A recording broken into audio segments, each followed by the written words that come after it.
क्या आपके भी बच्चे का पढ़ने में मन नहीं लगता है? आपका बच्चा भी social media, video games, television, phone, दोस्त इन सब में ज्यादा बिजी रहता है? तो ये वीडियो आपके लिए बहुत ही यूजफुल हो सकती है। रेनबो अभिषेक अल्पना चैनल पर आपका स्वागत है। मैं अल्पना यादव आज आपके लिए एक बहुत ही यूजफुल वीडियो के साथ आई हूँ। जैसा कि आप सब जानते हैं, मैं एक टीचर हूँ और मैं भी इन सारी समस्याओं का सामना करती रहती हूँ। ये हर माता पिता की ख्वाहिश होती है कि उनका बच्चा पढ़ने में बहुत अच्छा हो, खूब पढ़ लिख कर एक बहुत ऊंचाइयों तक पहुँचे, बहुत अच्छा इंसान बने। लेकिन फिर भी बहुत सारे माता पिता परेशान रहते हैं कि उनका बच्चा पढ़ने में कमजोर है, उनका मन नहीं लगता है। बच्चे के मार्क्स क्लास में किसी सब्जेक्ट में कम आते हैं या फिर सारे विषयों में ही कम आते हैं। इसलिए माता पिता बहुत ही चिंतित हैं कि आखिर क्या किया जाए। कई बार मेरे विद्यालय में भी पेरेंट्स आते हैं और उनकी भी यही शिकायत रहती है कि मैडम, मेरा बच्चा पढ़ने में बहुत ही कम ध्यान लगाता है, जबकि वो खेलने में, कूदने में, फोन चलाने में उसका ध्यान बहुत ही रहता है। तो मैं आपके साथ शेयर कर रही हूँ कि कैसे हम अपने बच्चे का पढ़ाई में मन अच्छे तरीके से लगा सकते हैं। खेलने में ज्यादा मन लग रहा है, पढ़ाई में कम मन लग रहा है, तो ये वीडियो आपके लिए बहुत ही यूजफुल हो सकती है। तो बने रहे अंत तक बिना स्किप किए हुए इस वीडियो के साथ। पेरेंट्स इस बात पर ध्यान दें कि हर बच्चे की सीखने की क्षमता अलग अलग होती है। कुछ बच्चे चीजों को जल्दी सीख लेते हैं, वहीं पर कुछ बच्चे चीजों को थोड़ा देर से सीखते हैं, यानी कि वो धीरे धीरे सीखते हैं। तो यहाँ पर भी हमें इस बात से कंपेयर नहीं करना है कि बच्चा देर से सीख रहा है, इसका मतलब बच्चा कम बुद्धिमान है। जिस बच्चे ने जल्दी सीख लिया वो ज्यादा बुद्धिमान है। कुछ बच्चे जल्दी सीखने के साथ जल्दी भूल भी जाते हैं, लेकिन कुछ बच्चे देर से सीखते हैं, उनको वो चीज बहुत दिन तक याद रहती है। हमारे पेरेंट्स की चिंता का कारण है कि बच्चा खेलता बहुत है, खेलने में बहुत अच्छा है, दिमाग भी अच्छा लग रहा है, ऊर्जावान भी है, लेकिन वहीं वो पढ़ाई में उतना ही धीमे है। तो यहाँ पर हमें बच्चे को समझाना होगा कि हमारे लिए क्या प्राथमिकता है। हमें उसके खेल को किनारे नहीं करना है, उसके खेल को या जो भी उसकी एक्टिविटी है जिसे वो पसंद करता है उसे भी हमें प्राथमिकता देनी होगी। और पढ़ाई की जरूरत क्या है, पढ़ाई के महत्व को भी हमें उसे समझाना होगा। फ्रेंड्स, बच्चे की योग्यता को समझें, उसके अंदर जिज्ञासा पैदा करें, पढ़ने की, प्रश्न पूछने की आदत डेवलप करें। ये जितना ही टीचर की रिस्पॉन्सिबिलिटी है उतना ही ये पेरेंट्स की भी जिम्मेदारी है कि हम अपने बच्चे को प्रश्न पूछने के लिए तैयार करें। बच्चे से पूछना होगा उसका पढ़ाई में दिल क्यों नहीं लग रहा है, इस बात को भी हमें जानना होगा। कहीं ऐसा तो नहीं है कि कोई विषय वस्तु से कठिन लग रही हो जबकि वो कठिन है नहीं, या फिर समझाने का तरीका टीचर का कुछ ऐसा है कि बच्चे को नहीं समझ में आ रहा है। जरूरी नहीं कि अगर अध्यापक किसी भी टॉपिक को स्कूल में या क्लास में एक बार पढ़ाता है तो सभी बच्चों को समान रूप से समझ में आ जाए। ये पेरेंट्स का फर्ज बनता है कि घर पर वो उसकी देखरेख करें, उसके बारे में पूछे, उसे समस्या कहाँ आ रही है इस बात पर उससे चर्चा करें, उसको डांटे नहीं, उसको पीछे की समस्या को समझें, उसका कारण जाने, फिर उसकी मदद करें। मानसिक रूप से बच्चे को मजबूत करें कि हम आपके साथ हैं, आपकी जहाँ पर भी जो भी कमी आ रही है हम उसमें आपके साथ खड़े हैं और उस समस्या का समाधान करने की पूरी कोशिश करेंगे। बच्चों की समस्या को उनके नजरिए से समझना होगा। हम वहाँ पर खुद को बच्चा महसूस करें, या हम अपने पुराने दिनों में जा सकते हैं कि जब हम स्टूडेंट थे हमारे साथ क्या क्या प्रॉब्लम आती थी किसी चीज को सीखने में या किसी चीज को लर्न करने में। उस तरह हमें अपने को बच्चा मानकर उस समस्या को ध्यान में रखना है। उसके बाद फिर हमें अपने बच्चे को उस समस्या को समझना है। कई माता पिता पढ़ाई को लेकर बच्चे को डांटते फटकारते हैं, यहाँ तक कि पीटते भी हैं, जो कि बिल्कुल गलत है। ये बच्चों को अंदर से विद्रोही बना सकता है, गुस्सैल प्रवृत्ति का बना सकता है, जबकि आपकी जो समस्या है जब उसका समाधान नहीं कर सकता है। तो हमें बच्चे से प्यार से बात करनी होगी, उसकी समस्या को हमें खुद सॉल्व करना है। बच्चे की परेशानी क्या है, हम उसको सहयोग करके ही उसकी परेशानी को खत्म कर सकते। पेरेंट्स की ये जिम्मेदारी है कि बच्चे को अभ्यास करने का उचित तरीका भी घर पर बताएं। लेसन कंप्लीट हो जाता है, कभी कभी आजकल क्या चल रहा है, बच्चा रट लेता है। हमें रटाना नहीं है, बच्चे को चीजों को बहुत ही तरीके से समझाना है। जब उसको चैप्टर कंप्लीट हो जाता है तो उन्हें उस क्वेश्चन आंसर एक्सरसाइज जो भी होती है उनको कंप्लीट कराना है। और बहुत ही बढ़िया चीज रिवीजन, आपको रिवाइज तो कराना ही कराना है। किसी भी चीज को पढ़ने के बाद कम से कम 2 से 3 बार रिवीजन ही उसकी अभ्यास की गति को तेज कर सकता है, बच्चे की सीखने की स्किल को तेज कर सकता है। सबसे जरूरी चीज हमें अपने बच्चे को मोटिवेट भी करते रहना है। अगर उसने थोड़ा सा भी काम सही किया है या कुछ हद तक भी सही कर पा रहा है तो मुझे उसको प्रोत्साहित करना है। प्रोत्साहन बहुत जरूरी चीज है। बच्चा करता है और हम लोग अगर उसको डांट डपट दे, अरे बेकार सुनाया, आधा गलत सुनाया, बच्चा डीमोटिवेट हो जाएगा। वो जो पढ़ने में उसका मन लग रहा था अब वो भी नहीं लगेगा। अगर बच्चा कुछ भी अच्छा करता है तो मुझे उसे प्रोत्साहित करना है कि बहुत बढ़िया, तुम और भी अच्छा कर सकते हो। इससे बच्चे के अंदर एक सीखने की और जिज्ञासा बढ़ेगी, अरे मैंने अच्छा कर लिया, इसके बाद मैं और अच्छा करूंगा। मोटिवेशन की मैंने बात की तो आप सबने भी मोटिवेशन के लिए मैं एक साइंटिस्ट का नाम लूंगी। आप सब उनके नाम से वाकिफ हैं, अल्बर्ट आइंस्टीन। उनका नाम दुनिया में शायद ही कोई ऐसा होगा जो नहीं जानता होगा। उनके विद्यालय में, वो जिस विद्यालय में पढ़ते थे, एक दिन उनकी अध्यापिका ने, टीचर ने उन्हें एक चिट्ठी बना करके दी। आइंस्टीन को पढ़ना नहीं आता था। वो गए अपनी माँ के पास और बोले, माँ ये चिट्ठी ना मेरे टीचर ने मुझे दिया है। माँ ने उस चिट्ठी को खोला और पढ़ी। क्या लिखा है माँ?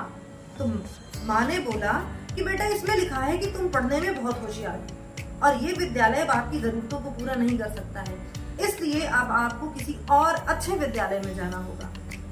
माँ ने उनका दाखिला कहीं और करा दिया।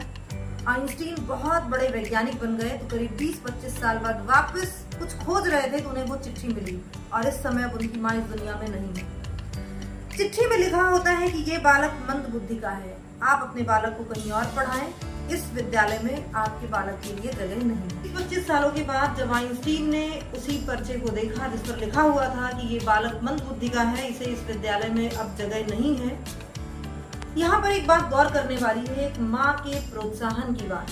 अगर उस समय उनकी माँ ने वही चिट्ठी सच सच पर पढ़कर बता दिया होता कि तुम एक मंद बुद्धि बालक हो और तुम्हें इस विद्यालय में नहीं पढ़ाया जाएगा, ऐसा इस चिट्ठी में लिखा है, तो आइंस्टीन वहीं पर हतोत्साहित हो जाते और आज दुनिया के सामने इतने बड़े साइंटिस्ट ना होते। तो प्रोत्साहन किसी भी व्यक्ति को कहाँ से कहाँ ला सकती है, इस उदाहरण के आगे मैं अब और क्या ही बोलूं। ये सारे पेरेंट्स इस बात को समझ सकते हैं कि प्रोत्साहन बच्चे को कहां से कहां पहुंचा सकती है। आगे बढ़ते हैं। अगर बच्चे का मन पढ़ाई में और भी अच्छी तरीके से लगाना है तो हमें अपने घर में एक व्यवस्थित जगह पर ही बच्चे को पढ़ाना होगा। आजकल तो होता ही है सबके घरों में स्टडी रूम। अगर स्टडी रूम नहीं है तो हमें कहीं पर भी एक अच्छे कोने को साफ सुथरा करके टेबल चेयर लगा करके अपने बच्चे को उचित पोजीशन में बैठकर पढ़ने के लिए प्रेरित करना होगा। कंटिन्यूटी बनानी है बच्चे के लिए पेरेंट्स को, क्योंकि बच्चा अगर नियमित रूप से पढ़ाई करेगा तो उसका मन लगना शुरू हो जाएगा। एक दिन बच्चा पढ़ता है, 2 दिन फिर नहीं पढ़ता है, फिर आप तीसरे दिन डांट फटकार के बैठाते हो, फिर नहीं। उसको प्यार पुचकार कर एक टाइम टेबल बनाना है और टाइम टेबल जो कि बच्चे के अनुरूप हो, यानी कि चाइल्ड फ्रेंडली। आप टाइम टेबल बनाते हैं, आप अपने बच्चे से डिस्कस कीजिए कि आप कितने टाइम पे क्या पढ़ोगे। अच्छा हिंदी पढ़ना है, अगर बच्चा 35 मिनट पढ़ने के लिए कह रहा है तो आप उसको 30 मिनट का बनाइए कि ये लो मैं तुम्हारी आराम के लिए 5 मिनट और कम किए दे रही हूँ। इस तरह धीरे धीरे धीरे धीरे टाइम टेबल सेट करके और बहुत खुशनुमा माहौल देना है। कभी कभी घर का प्रेशर भी बच्चों का पढ़ाई में मन ना लगने का बहुत बड़ा कारण होता है। टाइम टेबल बहुत लंबा नहीं बनाए, 2 घंटे 3 घंटे का कि कंटिन्यू मैंने एक 35 मिनट एक हिंदी का बना दिया, फिर 35 मिनट इंग्लिश का बना दिया या 30 मिनट मैथ का बना दिए। हर 30 से 35-40 मिनट के बीच में बच्चे को 5 से 10 मिनट का ब्रेक भी लेना है। वो घर में टहले, आराम करे, थोड़ा सा बॉडी रिलैक्स करे, पानी पिए, उसके बाद वापस आकर के फिर अपनी चेयर पे बैठ के और स्टडी को स्टार्ट करें।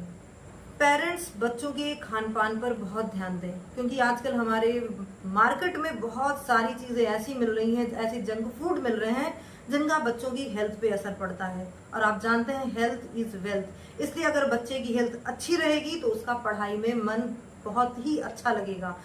क्योंकि सारे जंक फूड नुकसान करते हैं, कहीं गैस बनाते हैं, कहीं उनसे चक्कर आता है, नींद आती है, उबाऊपन लगता है, सब ऑयली चीजें होती हैं। तो कोशिश करें बच्चे को ज्यादातर घर की बनी हेल्दी चीजें दें जिनमें कैल्शियम हो, आयरन हो, प्रोटीन हो। दूध, दही, अगर वो नॉनवेज खाते हैं तो उस तरह की चीजें, हरी सब्जियां, इन चीजों को उसके खाने में शामिल करें और पूरा ध्यान रखें कि बच्चे को खाना ताजा ही। अगर बच्चे को कुछ समझ में नहीं आ रहा है तो मुझे उसे पीटना नहीं है। मैंने ये शुरुआत में भी बताया था, इस बात पे मुझे बहुत ध्यान रखना है कि अगर बच्चा किसी भी टॉपिक को नहीं समझ पा रहा है, उसे लर्न नहीं हो रहा है, उसे कोई दिक्कत आ रही तो मुझे उसे डांटना नहीं है, उसको चिल्लाना नहीं है, बल्कि उसकी समस्या को गौर से सुन करके उसके सॉल्यूशन तक जाना है, उसकी टीचर से बात करनी है, या उसके लिए आप जो भी आगे चीजें अवेलेबल हैं वो करें, लेकिन बच्चे को मारें, पीटें या चिल्लाएं नहीं। पढ़ाई की बहुत बातें हो गई, लेकिन अब हम आते हैं बच्चों के लिए जो इंटरेस्टिंग बात है वो है खेलना। हमें बच्चों को पढ़ाई के साथ साथ खेलने से दूर नहीं करना है। अपने बच्चे को खेलने के लिए भी प्रोत्साहित करना है, क्योंकि वो खेलेगा तो उसका मानसिक और शारीरिक विकास होगा, बच्चा ऊर्जावान बनेगा, उसके अंदर से हार्मोन्स रिलीज होंगे, जिससे बच्चा जो भी पढ़ेगा चीजें उसे बहुत लंबे समय तक याद रहेंगी। इसलिए उसका टाइम पर सोना, टाइम पर खेलना, ये सब भी आप तय करें उसके टाइम टेबल में। पेरेंट्स का भी दायित्व बनता है कि वो नई चीजों को सीखें और अपने बच्चों को सिखाएं, क्योंकि अब टेक्नोलॉजी बहुत आगे बढ़ चुकी है, तो हमें अपने बच्चे को अप टू डेट भी रखना है। पेरेंट्स का भी एक टाइम टेबल होना चाहिए। Time table in the sense कि आप बैठकर मूवी देख रहे हैं, टीवी देख रहे हैं और बच्चे से कह रहे हैं जा करके जाइए पढ़ाई करिए, जाओ पढ़ो जाकर, तो बच्चा नहीं पढ़ेगा, उसको भी बोरियत फील होगी। आपका भी एक टाइम निश्चित होना चाहिए कि मुझे इस टाइम मम्मीज हैं जैसे कि उन्हें मुझे टीवी देखना है, इस टाइम मुझे किचन का काम करना है, इस टाइम मुझे बच्चे के लिए काम करना है, तो बच्चा भी आपको देखकर आइडियल मानेगा आपको और आपके आदर्शों को वो पालन करेगा। धीरे धीरे यही हैबिट उसकी दिनचर्या में आ जाएगी, आपको पता ही नहीं चलेगा बच्चे में इतना परिवर्तन कैसे हो गया। अक्सर ये पेरेंट्स के साथ समस्या आ जाती है कि उनका बच्चा अगर फेल हो जाता है या उसके मार्क्स कम आते हैं तो वो अपने बच्चे को बहुत डांटने लगते हैं। हो सकता है उस बच्चे को उसके दोस्त के सामने शर्मिंदा भी करने लगे, या उस बच्चे का किसी और बच्चे के साथ कंपेयर कर रहे हैं। तो कंपेयर ना करें किसी भी दोस्त के सामने या किसी बाहर वाले के सामने, अपने बच्चे को डांटे नहीं। उसकी कोई गलती है तो आप उससे अकेले में बैठकर उससे बात करें, अपने बच्चे को मौका दें उसकी गलती आपको बताने की, आप अपने बच्चे को समझाइए और उसे अच्छी परफॉर्मेंस करने के लिए मोटिवेट करें कि हाँ बेटा आप कर लोगे, कोई बात नहीं, इस बार मार्क्स कम आए ना, लेकिन आप अगली बार थोड़ी सी मेहनत करके और भी अच्छे मार्क्स ला सकते हैं। बस जरूरी चीज कि हम लोग नॉर्मली देखते हैं कि अगर हम अपने बच्चे से किसी काम के लिए कहते हैं या पढ़ाई के लिए कहते हैं या कोई भी घर का काम ही कहते हैं, तो बोलते हैं अगर आप ऐसा कर दोगे तो मैं आपको ये चीज दे दूंगा। तो हमें बच्चे को किसी चीज का लालच नहीं देना है, बच्चे को मोटिवेट करना है कि आप और अच्छा कीजिए। जो भी बातें मैंने आपसे शेयर की या जो भी मेरे टिप्स मान लीजिए मैंने आपसे शेयर किए, आप इनको आजमा करके अपने बच्चों के ऊपर अमल कर सकते हैं, बच्चों में कॉन्फिडेंस ला सकते हैं, उन्हें पढ़ने में तेज कर सकते हैं, तो आपका बच्चा आगे बढ़े, पढ़ने में मन लगे, खूब खेले, खूब स्वस्थ रहे, हेल्दी रहे। मुझे लगता है ये वीडियो आप लोगों को बहुत ही अच्छी लगी होगी। अगर अच्छी लगी है तो लाइक करें और कम से कम 1-2 लोगों को शेयर जरूर करें कि उनके भी घर में अगर बच्चे हैं, अगर उनके साथ भी ऐसी समस्या आ रही है तो शायद 1-2% उनके लिए भी ये वीडियो यूजफुल बन सके। हमारा ये वीडियो देखने के लिए बहुत बहुत धन्यवाद। प्लीज मेरे वीडियो को लाइक, एक कमेंट और मेरे चैनल को सब्सक्राइब कीजिएगा। Thank you, bye bye. फिर मिलेंगे आपको हम नेक्स्ट वीडियो में। नमस्कार।